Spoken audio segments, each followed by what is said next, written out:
Today I'm going to go over a couple questions that my clients ask me as a bookkeeper. And then I'll talk about the process to answer those questions. So like, what types of things can I look at in QuickBooks? What kind of data is it helpful to think about, or reports to pull, or things that are going to help my client?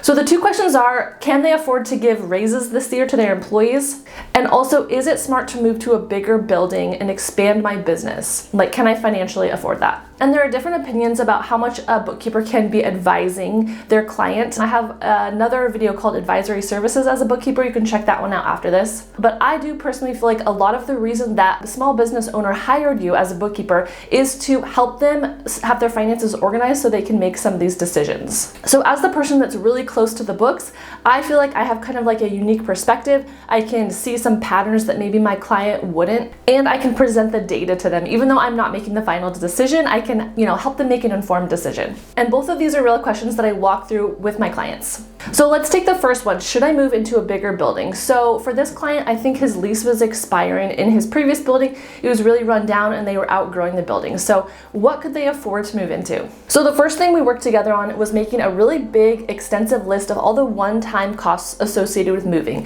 and try to think outside the box. Of course, there's going to be moving expenses, but there was even more that went into it. So the new building that they were looking at, it was just a totally empty space. So they were going to have to pay a little bit of a percentage of the cost to what they call build out that space. And of course, this won't be the situation in every place that is rented, but for this space, they really like the location and the size of the space, and it was worth it to invest a little bit of money into building out the space. And so I think the landlord paid for a portion of it, and then the client had to pay for a portion of it. So that's a pretty big chunk. So how much does your client have in savings right now? How much is in their bank account? Or do they have another source of, either personal savings or investment somewhere or something they can sell? So what does their cash flow look like? So, and then what's happening to all the stuff in the old building? So some of it was moved to the new building, some of it was just gotten rid of, some of it they could sell if it was worth something. And then the other part of the one-time cost is how much does it cost to set everything up in the new building? And some of these expenses it's hard to know ahead of time sometimes, but some of them were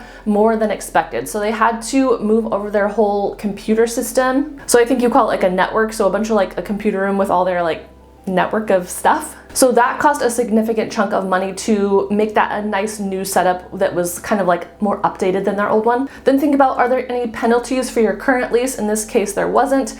And will it disrupt your business? If you are taking like a week or 2 weeks to move, like you're still going to be paying all your employees. Will it affect your clients that are coming into the business? Will it affect productivity? Or will you have to pay your people maybe extra hours, maybe 5 more hours for like the move, if they're spending time like setting up a new office and that kind of thing? So those are all the one-time costs. So it's kind of just a logic thing to think about all those items, make a list, like make a little mini budget, and think about how much cash you have to pay for those things. So in QuickBooks, of course, the balance sheet is going to show how much they have in their bank accounts, along with a statement of cash flows that can just show you, how much cash do you have each month to spend, and where is this surplus of money going to come from.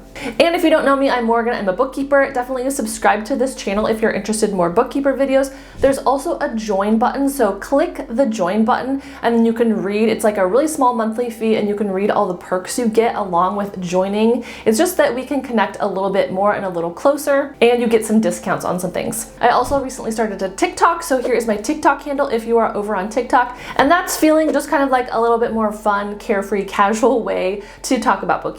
All right, my next section to think about with your client is ongoing expenses. So utilities, of course, in a bigger space, most likely utilities are going to go up. And for some reason, the internet bill was like way more in the new space. It was like 3 times as much. And I'm not sure if they were using more internet or if they couldn't get the same brand, like the same provider. I forget exactly why, but that's something that you could maybe research ahead of time. And of course, your new rent is going to be more expensive. So you can use the budgeting section within QuickBooks, and you can even set it up to use some historical data, and then you can put in like that new rent amount and see how that affects, your profitability. Also consider those hidden costs that you might not think of right away. So maybe the surrounding area is different. Maybe you have a parking lot that needs to be maintained, or you have shrubs around your thing that you need a gardener for. Also things like property taxes or insurance or security. Maybe the security situation is different in the new place. And for my client, this was the case. So I think they kept their same security company, but the area they moved to was a little bit more remote. So they actually have more security calls bills now because of the area of town it's in, I guess. So arguably these ongoing expenses are actually kind of more important than those one-time costs, because say they have to spend like $20,000 on the move. Like that's a lot,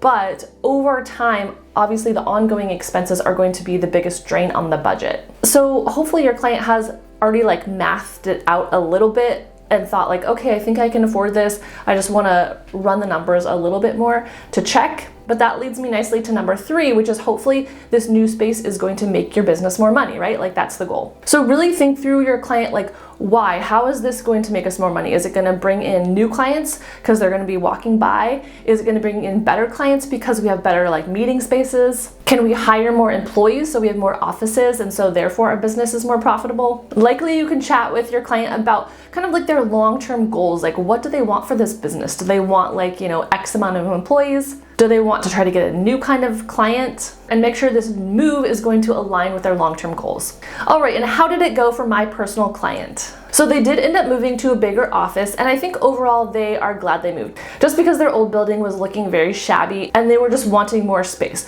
Unfortunately, the timing was kind of weird because it was the timing when like working from home became really popular just in our culture, which maybe there's going to be an ebb and flow of that, who knows. Actually, for a while, a lot of his people were working from home, but now I feel like they're pretty much back in the office, and he does have 2 or 3 extra office spaces that now he is able to rent out if he wants. So that's another thing to think about, is are you allowed to sublease? So that is extra income. And then it's kind of nice because it's flexible, because if he wants to expand his own business and hire more employees for his business, or if that's a smart move, then he doesn't need to have those subleasers anymore. But if his business is smaller, then that's a little extra income. And then I didn't mention he's locked into a longer lease because they did that build out. But what's actually kind of good about that is right now we're seeing some inflation. So rent prices are going up, housing prices are going up, I believe. And I know that doesn't directly relate to office spaces in particular, because everything seems more expensive right now. He feels like he's getting kind of a good deal on rent. And I feel like that's kind of a common feeling I've had in different situations. So like the first time I rented an apartment, I was like, it's so expensive. Like the first month, I'm like,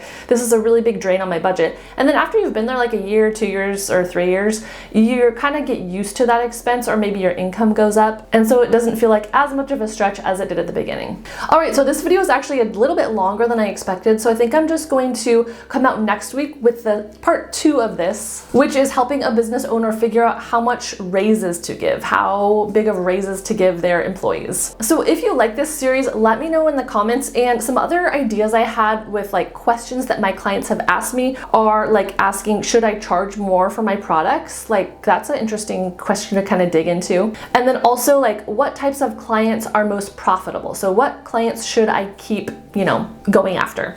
Let me know in the comments if you are interested in those, or if there's any other questions that you're like worried that a client is going to ask you and you're kind of wondering like, how would I walk through this with them?